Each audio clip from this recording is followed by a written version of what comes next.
গণভোট ইস্যুতে দলগুলোকে ঐক্যমত্যে আসার আহ্বান আইন উপদেষ্টার, সবাইকে দায়িত্বশীল হওয়ার তাগিদ।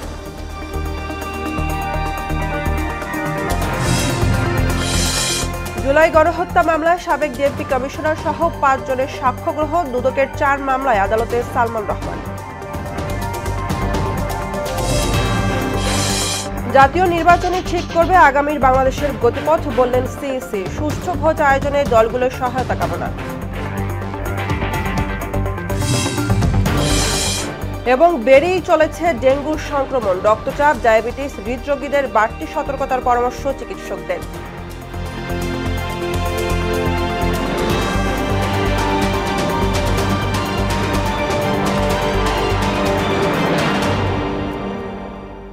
আসসালামু আলাইকুম, সবাইকে মোহনা সংবাদে স্বাগত। শুনছিলেন শিরোনাম, পুরো সংবাদের সঙ্গে আছি আমি বুশরা জাহরিমা। জেল হত্যা দিবস আজ। 1975 সালের এই দিনে মুক্তিযুদ্ধের অন্যতম সংগঠক সৈয়দ নজরুল ইসলাম, তাজউদ্দিন আহমেদ, AHM কামরুজ্জামান এবং ক্যাপ্টেন মনসুর আলীকে ঢাকা কেন্দ্রীয় কারাগারে নির্মমভাবে হত্যা করা হয়। এই 4 নেতাকে হত্যার পরদিন তৎকালীন উপকারা মহাপরিদর্শক কাজী আব্দুল আউয়াল লালবাগ থানায় একটি হত্যা মামলা দায়ের করেন। 2004 সালের 20 অক্টোবর ঢাকা মহানগর দায়রা জজ মোহাম্মদ মতিউর রহমান এই মামলার রায় ঘোষণা করেন।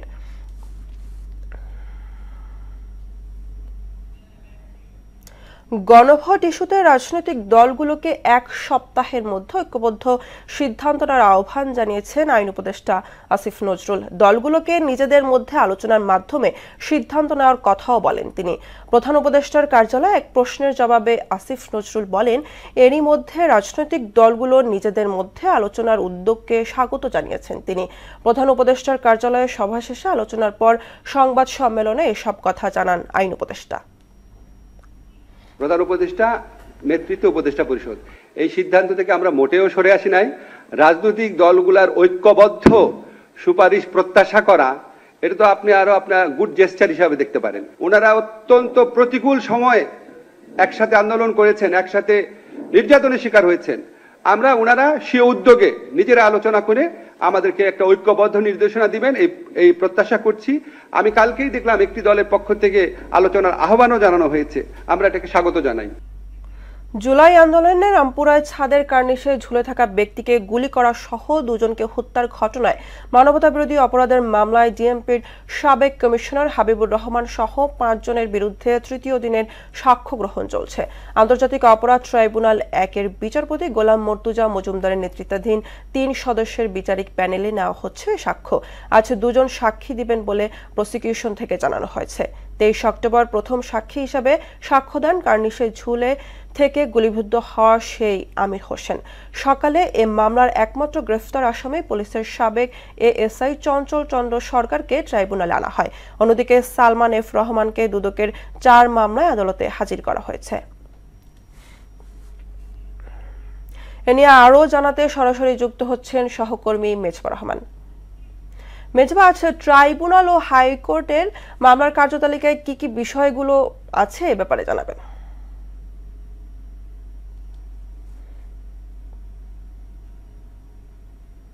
আপনি যে বিষয়টি আসলে উপস্থাপন করছিলেন, জুলাই আন্দোলনে সেই হত্যাযজ্ঞের ঘটনা, অর্থাৎ জুলাই আন্দোলনে রাজধানীর রামপুরায় ছাদের কার্নিশে ঝুলে থাকা এক ব্যক্তিকে গুলি এবং 2 জনকে হত্যার ঘটনায় ডিএমপির সাবেক কমিশনার হাবিবুর রহমান সহ 5 জনের বিরুদ্ধে মানবতাবিরোধী একটি অপরাধের মামলা দায়ের করা হয়।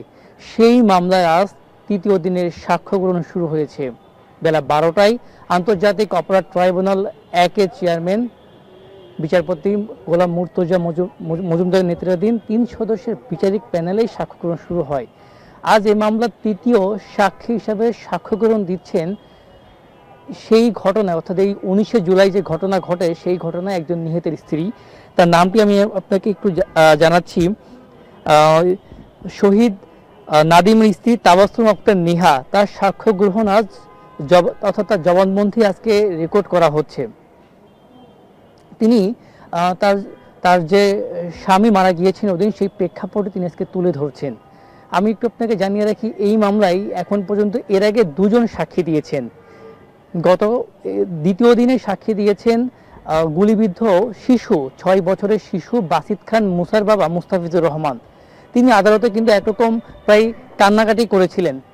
এই ঘটনা বেশ আবেগময়, অর্থাৎ এই যে গুলি বাসিত খান মুসার মাথায় লেগে তার দাদির পেটে লাগে এবং দুজনকে যখন হাসপাতালে ভর্তি করা হয় তার দাদি কিন্তু মারা যায়, অর্থাৎ মুস্তাফিজুর রহমানের বাবা কিন্তু মারা যায় এবং এই মুসা গুলিবিদ্ধ অবস্থায় হওয়ার পর এখন হুইল চেয়ারে জীবনযাপন করছে। এবং অপর একজন আমির হোসেন, তিনি কিন্তু প্রথম দিন সাক্ষ্য দিয়েছেন। আজ তৃতীয় দিনের সাক্ষ্য গ্রহণ এখনও চলছে আন্তর্জাতিক অপরাধ ট্রাইব্যুনাল 1-এ এবং এই মামলায় স্টেট ডিফেন্স রয়েছেন আমির হোসেন, আইনজীবী আমির হোসেন স্টেট ডিফেন্স রয়েছেন এবং এই মামলায় যে পুলিশের গ্রেপ্তার রয়েছেন একমাত্র আসামি চঞ্চল চন্দ্র সরকার, তার পক্ষে আইনজীবী সারোয়ার জাহান রয়েছেন। এবং আরেকটা বিষয় আপনাকে জানিয়ে রাখি, এর সঙ্গেই সালমান এফ রহমান, তাকে কিন্তু আজকে সিএমএম কোর্টে দুদকের মামলায় হাজির করা হয়েছে। এই ছিল আমার কাছে সবশেষ। ইমাম মেজবা, আপনাকে ধন্যবাদ। ত্রয়োদশ জাতীয় সংসদ নির্বাচন আগামীর বাংলাদেশের গতিপথ ঠিক করবে বলে জানিয়েছেন প্রধান নির্বাচন কমিশনার এএমএম নাসির উদ্দিন। সকালে আনসারগঞ্জ ব্যাটালিয়নের সদর দফতরের জাতীয় নির্বাচনকে সামনে রেখে বিশেষ প্রশিক্ষণে উদ্বোধনী অনুষ্ঠানে তিনি কথা বলেন। তিনি আরও বলেন, এআই দিয়ে তৈরি অপপ্রচার যাচাই না করে বিশ্বাস করা যাবে না। সুষ্ঠু নির্বাচনের জন্য রাজনৈতিক দল সহ সবার সহযোগিতা চান সিইসি। নিয়োজিত হবেন, ভোটের দায়িত্বে নিয়োজিত হবেন, তাদের উপরে কিন্তু বাংলাদেশের ভবিষ্যৎ বিনির্মাণের একটা দায়িত্ব এসে পড়েছে প্রকারান্তরে। এআই, আর্টিফিশিয়াল ইন্টেলিজেন্সের অপব্যবহারের অ্যাড্রেস করার জন্য আমরা একটা সেল খুলেছি। আমাদের সাথে যোগাযোগ করে, আমাদের যে কেন্দ্রীয় সেন্টারে যোগাযোগ করে আপনারা কিন্তু সত্য মিথ্যা যাচাই করতে পারবেন। আজ এমপিও ফাইলের সইয়ের আশ্বাসে যমুনামুখী লং মার্চ স্থগিত করেছে ইবতদায়ী মাদ্রাসার শিক্ষকরা। তবে 7 নভেম্বর পর্যন্ত প্রেস ক্লাবের সামনে কর্মসূচি চালিয়ে যাওয়ার ঘোষণা দিয়েছে তারা। 22তম দিনে জাতীয় প্রেস ক্লাবের সামনে অবস্থান করছেন শিক্ষকরা। রোববার দুপুরে তারা যমুনা অভিমুখে লং মার্চ শুরু করলে পুলিশি বাধার মুখে পড়ে। বিকেলে শিক্ষকদের একটি প্রতিনিধি দল সচিবালয়ে আলোচনার জন্য যায়। সেখান থেকে ফিরে এসে ঘোষণা দেন তারা। তবে এতে অসন্তোষ জানিয়েছেন অনুদানবিহীন মাদ্রাসার শিক্ষকরা। অনুদানভুক্ত ও বিহীন সকল ইবতদায়ী মাদ্রাসাকে জাতীয়করণের আওতায় না নিয়ে আসা পর্যন্ত আন্দোলন চালিয়ে যাওয়ার ঘোষণা দিয়েছেন শিক্ষক নেতারা। মাগুরায় কবি ফররুক আহমদের পৈতৃক বাড়ির ওপর দিয়ে প্রস্তাবিত রেল লাইন নির্মাণে ক্ষোভ জানিয়েছেন কবির পরিবার, প্রতিবেশী ও সুশীল সমাজ। তাদের দাবি, কবির স্মৃতি বিজড়িত বাড়ির ওপর দিয়ে কোনো রেল লাইন নয়। তবে প্রকল্প সংশ্লিষ্টরা বলছেন, স্থানীয়দের আপত্তির প্রেক্ষিতে কবির বাড়ির 50 ফুট দূরে দিয়ে নেওয়া হচ্ছে রেল লাইন। মাগুরা থেকে কামরুল ইসলামের প্রতিবেদন, জানাচ্ছেন মোহাম্মদ আলিউল্লাহ। বাংলা সাহিত্যের খ্যাতিমান কবি ফররুক আহমেদের পৈতৃক ভিটার উপর দিয়ে প্রস্তাবিত রেল লাইন নির্মাণের খবরে প্রতিবাদ জানিয়েছেন তার পরিবার, প্রতিবেশী ও স্থানীয় সুশীল সমাজ। তারা বলছেন, কবির শৈশবের স্মৃতি বিজড়িত পৈতৃক ভিটা যেন কোনোভাবেই ধ্বংস না হয়, তা নিশ্চিত করেই প্রকল্প বাস্তবায়ন করতে হবে। সবকিছু উন্নয়ন হোক, কিন্তু কবির স্মৃতি রেখে যদি উন্নয়ন হয়, কবির স্মৃতি নষ্ট করে যদি কোনো কিছু উন্নয়ন না করা হয়। সরকারের কাছে সুদৃষ্টি কামনা করছি এবং জোর দাবি করছি যে রেল লাইনটা সামান্য একটু সরিয়ে দিলেই এর আশু সমাধান হয়। স্থানীয়দের দাবি, তিনি শুধুই একজন কবি নন, বাঙালি মুসলিম সাহিত্যের এক উজ্জ্বল নক্ষত্র। সাহিত্যে তার গুরুত্ব বিবেচনায় উন্নয়ন প্রকল্পে অবশ্যই বিকল্প পথ বেছে নিতে হবে। আমরা আহ্বান করব রেল কর্তৃপক্ষ এবং জেলা প্রশাসককে যেন এই স্মৃতি বিজড়িত কবি ফররুক আহমেদের বাড়ির খুব কাছ দিয়ে যেন ট্রেন লাইন না যায়। কবির ঐতিহাসিক ভিটা অক্ষত রেখে প্রকল্প বাস্তবায়নে সংশ্লিষ্টদের প্রতি আহ্বান জানিয়েছেন পরিবারের সদস্যরাও। আমি এইটার দাবি করি যাতে এইদিকে কোনো রেল নির্মাণ না হয়। প্রথম যেখান থেকে হয়েছে ওইখান থেকে যেন রেল দিতে বাধ্য হয়, সেইখান থেকে যেন হয়। কবির স্মৃতি কোনো অবস্থায় নষ্ট করা যাবে না। উন্নয়ন আমরা চাই, রেল লাইন চাই। একটু ঘুরায় ফিরায় রেল লাইন নিলে তো কোনো ক্ষতি হবে না। কবির বাড়ি পরিদর্শন শেষে বাড়িটি রক্ষায় কয়েকশো গজ দূর দিয়ে রেল লাইন স্থাপনের দাবি জানিয়েছেন বাংলাদেশ জাতীয়তাবাদী সাংবাদিক ফোরামের সভাপতি। কবির পৈতৃক ভিটা, কবির জন্মস্থানের যে ভিটা, সেখান থেকে রেল লাইনটা যাচ্ছে, এলাকাবাসী অত্যন্ত ক্ষোভ জানিয়েছে যে এই বাড়ি থেকে যদি আরো কিছু দূরে 100 গজ কি 200 গজ বা তার কম বেশি জায়গা দিয়ে যদি রেল লাইনটা যায় তাহলে পরে এই বাড়িটা অক্ষত থাকে। প্রকল্প পরিচালক জানান, স্থানীয়দের আপত্তির মুখে সরেজমিন পরিদর্শন শেষে নতুন করে সমীক্ষা চালানোর পর বাড়িটির অন্তত 50 ফুট দূর দিয়ে এর রেল লাইন নেওয়া হচ্ছে। কবির ছেলে এতে সায় দিয়েছেন বলেও দাবি করেন তিনি। বাড়ির উপর দিয়ে যাচ্ছে, এটা বাড়ির বাইরে দিয়ে নেওয়া যায় কিনা। পরবর্তী এটাও আমরা বিভিন্ন আঙ্গিকে দেখেছি, বিভিন্ন সার্ভে করেছি। কবির বাড়ির লোকজন উপস্থিত ছিলেন, সবাইকে নিয়ে আমরা একটা অ্যালাইনমেন্ট ফিক্স আপ করেছি, যেটা কবির বাড়ির বাইরে দিয়ে চলে যাচ্ছে, 50 ফিট বাইরে দিয়ে চলে যাচ্ছে। এবং এর মধ্যে কবির একমাত্র সন্তান যিনি বাংলাদেশে আছেন ঢাকাতে, উনিও আমার অফিসে আসছিলেন। উনি এসে ওটা দেখে গেছেন যে কিভাবে আমরা এটা শিফট করলাম। উনি দেখে এটাতে প্লিজড এবং তার আর কোনো আপত্তি নাই। মুসলিম রেনেসাঁর কবি ফররুক আহমদের পৈতৃক ভিটা রক্ষায় কর্তৃপক্ষ বিষয়টিতে গুরুত্ব দেবে এমন প্রত্যাশা স্বজন, প্রতিবেশী ও স্থানীয়দের। মোহাম্মদ ওয়ালিউল্লাহ, মোহনা সংবাদ। বেড়েই চলেছে ডেঙ্গুর সংক্রমণ। আক্রান্ত হয়ে চিকিৎসা নিতে বেশিরভাগ রোগী আসছে বমি, মাথা ব্যথার উপসর্গ নিয়ে। শারীরিক অবস্থার অবনতি হলে মৃত্যুবরণ করছেন। চিকিৎসকরা বলছেন, উচ্চ রক্তচাপ, ডায়াবেটিস ও হৃদরোগে আক্রান্ত রোগীদের সব থেকে বেশি সচেতন থাকতে হবে। এদিকে গতকালও দেশে ডেঙ্গুতে আক্রান্ত হয়ে মারা গেছেন 5 জন, আর নতুন করে আক্রান্ত হয়ে হাসপাতালে ভর্তি হয়েছেন 1162 জন। এটি চলতি বছরে একদিনে সর্বোচ্চ সংক্রমণ। এ নিয়ে আরও জানাতে সরাসরি যুক্ত হচ্ছেন সহকর্মী নাহিদ সিরাজি নিম্মি। নিম্মি, ডেঙ্গুর প্রকোপ তো এখনো কমছে না। আপনার কাছে ডেঙ্গু আক্রান্ত শিশু, অন্যান্য রোগীদের নিয়ে সবশেষ কি তথ্য আছে এবং চিকিৎসকরা এ ব্যাপারে কি বলছে, এ বিষয়ে জানাবেন।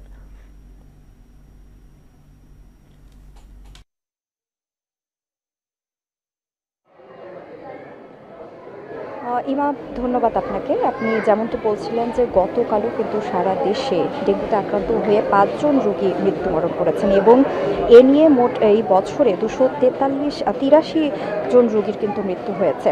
আমি যদি আরেকটু বলি যে আমি এই মুহূর্তে আছি রাজধানীর ডিএনসিসি হাসপাতালে, যেখানে শুরুতেই এসে কিন্তু আমি এখানে যে চিকিৎসক রয়েছেন তার সাথে কথা বলেছি এবং তিনি যে বিষয়গুলো জানালেন যে ডেঙ্গু আসলে ভয় পাওয়ার কোনো রোগ নয়, এখানে সচেতনতার ব্যতিক্রম আর কোনো কিছুই নেই। এখানে সচেতনতা বৃদ্ধি করতে হবে এবং চিকিৎসক যে বিষয়গুলো একটু পরিষ্কার করে বললেন সেটি হলো যে নতুন যে উপসর্গ রয়েছে সেগুলোর মধ্যে কিন্তু পেটে, ফুসফুসে পানি আসার মতো ঘটনা ঘটছে এবং এই উপসর্গের কারণ হচ্ছে যে এবার প্লাজমা লিকেজ হচ্ছে, যেটা অন্যান্য বারের তুলনায় এবারই বেশি, যার ফলে এবার এই উপস্থিতি কিছুটা বেশি লক্ষ্য করা যাচ্ছে।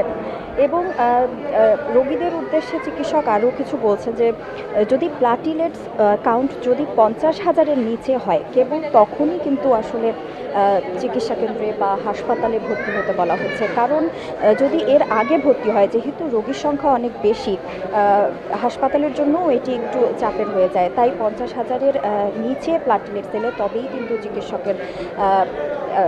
চিকিৎসকের সাথে যোগাযোগ করে হাসপাতালে ভর্তি হতে বলছেন।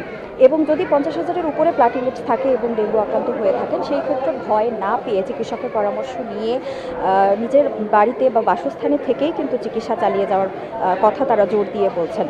তবে সেই ক্ষেত্রে আরও কিছু ভয়ের বিষয় রয়েছে, যেগুলো হলো যদি রোগী প্রাথমিকভাবে অন্যান্য রোগে আক্রান্ত থাকেন, যেমন হাই ব্লাড প্রেশারের কথা বলি, ডায়াবেটিস কিংবা হৃদরোগে, সেই ক্ষেত্রে কিন্তু ঝুঁকি আরও বেড়ে যায়। কারণ ডায়াবেটিস এবং ব্লাড প্রেশারের মতো যে রোগগুলো রয়েছে সেগুলোতে কিন্তু যেই ওষুধগুলো ব্যবহার করা হয় সেগুলো কিন্তু ডেঙ্গুর ক্ষেত্রে আবার কিছুটা জীবনের জন্য ঝুঁকিপূর্ণ হয়। তো সেই ক্ষেত্রে ডাক্তারের পরামর্শ নিলে কিন্তু যেই ওষুধগুলো সে সময় প্রয়োজন তারা সেগুলো রেখে বাকিগুলো বন্ধ করবেন এবং ডেঙ্গুর চিকিৎসা চালিয়ে যাবেন। তো এই ছিল রাজধানীর ডিএনসিসি হাসপাতাল থেকে আমার কাছে আসলে ডেঙ্গু পরিস্থিতির সর্বশেষ। ফিরবো আপনার কাছে। নিমে, আপনাকে ধন্যবাদ।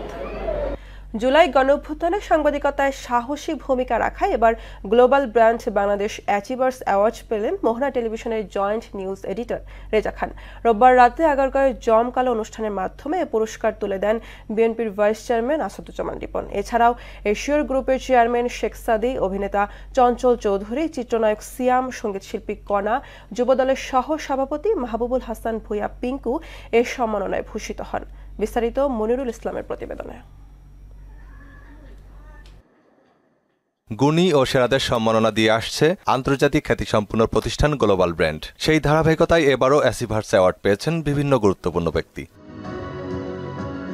বাংলাদেশ চীন মৈত্রী আন্তর্জাতিক সম্মেলন কেন্দ্রে বর্ণাঢ্য অনুষ্ঠানের মাধ্যমে এসব পুরস্কার তুলে দেন বিএনপির ভাইস চেয়ারম্যান আসাদুজ্জামান রিপন, নন্দিত চলচ্চিত্র পরিচালক মতিন রহমান, অভিনেতা আজিজুল হাকিম, গ্লোবাল ব্র্যান্ডের সভাপতি রাজু আলীম। রাজনীতি, সমাজসেবা ও অর্থনীতিতে বিশেষ অবদান রাখায় সম্মানজনক এ পুরস্কারে ভূষিত হয়েছেন এশির গ্রুপের চেয়ারম্যান ও কুষ্টিয়া জেলা বিএনপির সভাপতি শেখ সাদি। এ পুরস্কার তার সেবামূলক কাজকে আরও বেগবান করবে বলে জানান তিনি। আমি তো রাজনীতি করি, রাজনীতিতেও আমাদের রাজনীতি ব্যবসা যেটাই করি আমাদের টার্গেট একটি, সমাজ এবং মানুষের জন্য সেবা করা। তো আমি আমার ব্যবসায়িক জীবনে আমি আশা করি সফল হয়েছি, রাজনৈতিক জীবনেও সফল হয়েছি। তো আমাকে যদি আমার এই কাজের জন্য এইভাবে পুরস্কৃত করা হয়, আমাকে মনে হয় দেশের কাছে আরো দায়বদ্ধতা আমি হয়ে যাচ্ছে। এছাড়া রাজনীতি ও সমাজসেবায় কেন্দ্রীয় যুবদলের সাবেক সহসভাপতি, ফরিদপুর ৩ আসনের মনোনয়ন প্রত্যাশী মাহবুবুল হাসান ভূঁইয়া পিঙ্কু, মোহনা টেলিভিশনের চট্টগ্রাম ব্যুরো চিফ আলী আহমেদ শাহিন পান এ পুরস্কার। এই অ্যাওয়ার্ড শুধু নয়, আপনাদের এই যে আমাকে নিয়ে যে আপনাদের চিন্তাভাবনা, আমাকে যে এগিয়ে দেওয়ার জন্য যে ইন্সপায়ারিং যে একটা বিষয়, সেটা আমি অত্যন্ত আজকে গর্ববোধ করছি। ইনশাল্লাহ আগামীতে আমি আরও দেশের জন্য কাজ করার জন্য নিজেকে আরও এগিয়ে নিয়ে যেতে পারবো। এদিকে দ্বিতীয়বারের মতো এ অ্যাওয়ার্ড জিতলেন মোহনা টেলিভিশনের যুগ্ম বার্তা সম্পাদক ও লেখক রেজা খান। জুলাই গণ অভ্যুত্থানে সাহসী পূর্ণ ভূমিকা রাখায় সাংবাদিকতা ক্যাটাগরিতে এ পুরস্কার লাভ করেন তিনি। এটা খুবই আনন্দের যে আমরা কাজ শেষে যদি কোনো অ্যাওয়ার্ড পাই, এবং আমি বেশ কয়েকটি অ্যাওয়ার্ড পেয়েছি। এটা আমাদের সহকর্মী, আমাদের চ্যানেল কর্তৃপক্ষ এবং শুভানুধ্যায়ীদের জন্যই হয়েছে। এর আগে জনস্বার্থ সাংবাদিকতায় আলোচিত প্রতিবেদনের জন্য ভোক্তা অধিকার সেরা সাংবাদিকতা পুরস্কার লাভ করেন সাংবাদিক রেজা খান। 2 দশকের সাংবাদিকতা জীবনে রেজা খান কাজ করেছেন কয়েকটি টেলিভিশন চ্যানেলে। আপাদমস্তক গুণী রেজা খানের প্রকাশিত গ্রন্থের সংখ্যা 10টি। তিনি একজন সঙ্গীত শিল্পী ও আবৃত্তিকার। শিশুশিল্পী হিসেবেও একাধিকবার পেয়েছেন জাতীয় পুরস্কার। মনিরুল ইসলাম, মোহনা সংবাদ, ঢাকা। পটুয়াখালীর কলাপাড়ায় ঢাকাগামী 6 বাসে অভিযান চালিয়ে 35 মন জাটকা ইলিশ জব্দ করেছে ভ্রাম্যমাণ আদালত। এ সময় 6 বাস চালককে 12,000 টাকা জরিমানা করা হয়। গতকাল সন্ধ্যা থেকে রাত 12টা পর্যন্ত পৌর শহরের বাস টার্মিনাল এলাকায় এ অভিযান পরিচালনা করেন নির্বাহী ম্যাজিস্ট্রেট ও সহকারী কমিশনার ইয়াসিন সাদিক। পরে জব্দ মাছ এতিমখানা, মাদ্রাসা ও হতদরিদ্র মানুষের মাঝে বিতরণ করা হয়। নির্বাহী ম্যাজিস্ট্রেট ও সহকারী কমিশনার ইয়াসিন সাদিক বলেন, 1 নভেম্বর থেকে 30 জুন পর্যন্ত 8 মাস জাটকা শিকার ও ক্রয় বিক্রয় করলে কঠোর আইনি ব্যবস্থা গ্রহণ করা হবে। শেষ করব মোহনা সংবাদ, যাবার আগে শিরোনামগুলো আরো একবার।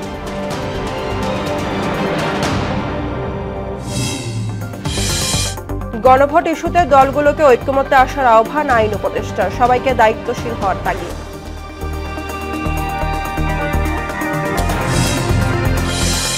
জুলাই গণহত্যা মামলায় সাবেক ডিএমপি কমিশনার সহ 5 জনের সাক্ষ্য গ্রহণ। দুদকের 4 মামলায় আদালতে সালমান রহমান।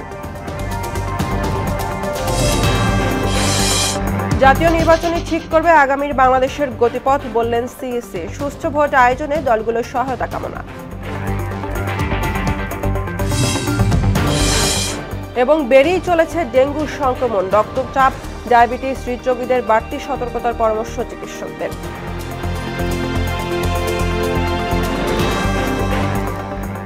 এই ছিল মোহনা সংবাদে। পরবর্তী সংবাদ বিকেল 5:30টায়। এর আগে বিকেল 3টায় দেখবেন সংবাদ এক নজরে। মোহনার সবশেষ খবর জানতে ভিজিট করুন www.mohana.tv। সংবাদ দেখতে পান ফেসবুক, ইউটিউব। এতক্ষণ সঙ্গে থাকার জন্য ধন্যবাদ সবাইকে।